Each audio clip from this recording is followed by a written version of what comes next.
Assalamualaikum warahmatullahi wabarakatuh. Halo semua, hari ini saya akan mempresentasikan modul 11 CSE dengan tema memahami pertahanan berkelanjutan. Di mana zaman sekarang ketika hampir semua aktivitas bergantung pada jaringan dan sistem digital. Menjaga keamanan tidak bisa dianggap sepele.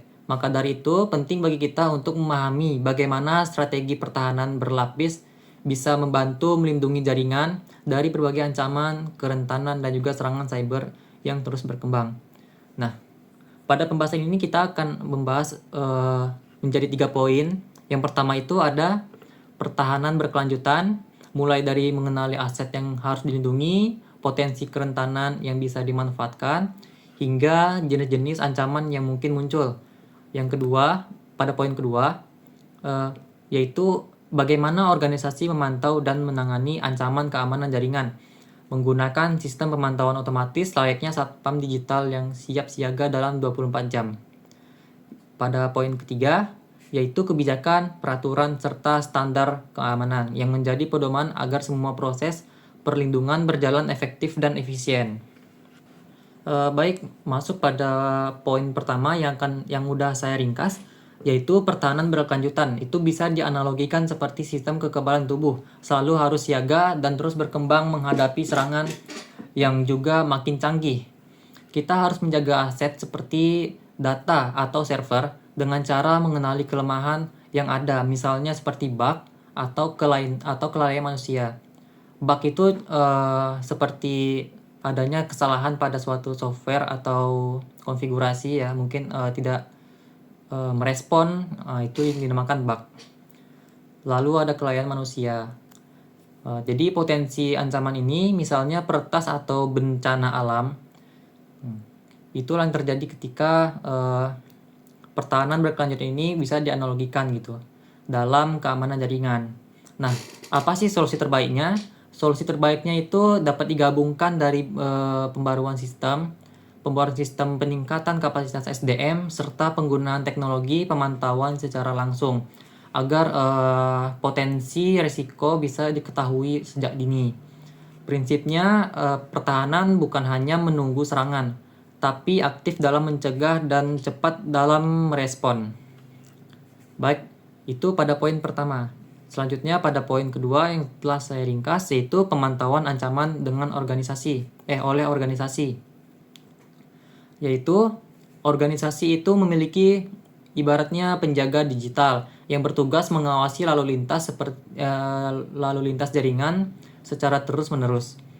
Mereka menggunakan sistem pemantauan otomatis mirip seperti CCTV tetapi untuk dunia maya untuk mengenali aktivitas yang mencurigakan seperti upaya penyusupan atau penyebaran malware.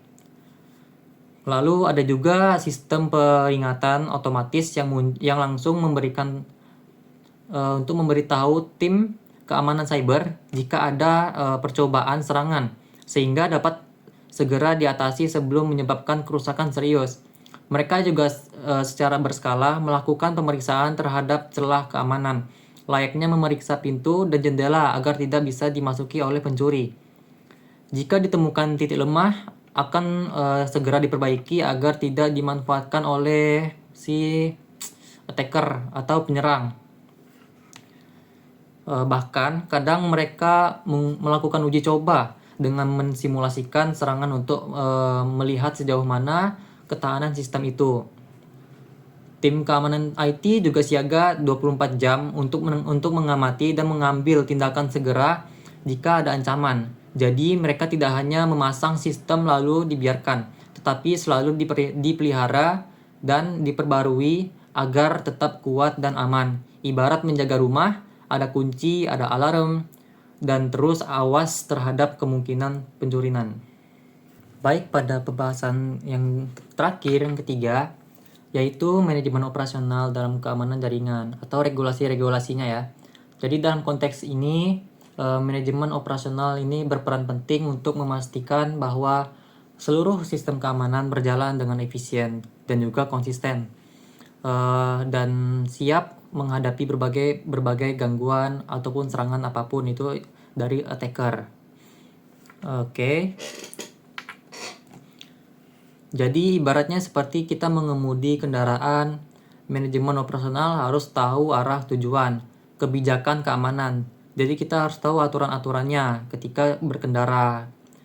Nah, lalu menjaga kecepatan stabil, monitoring rutin, dan juga siap melakukan rem mendadak jika ada ancaman.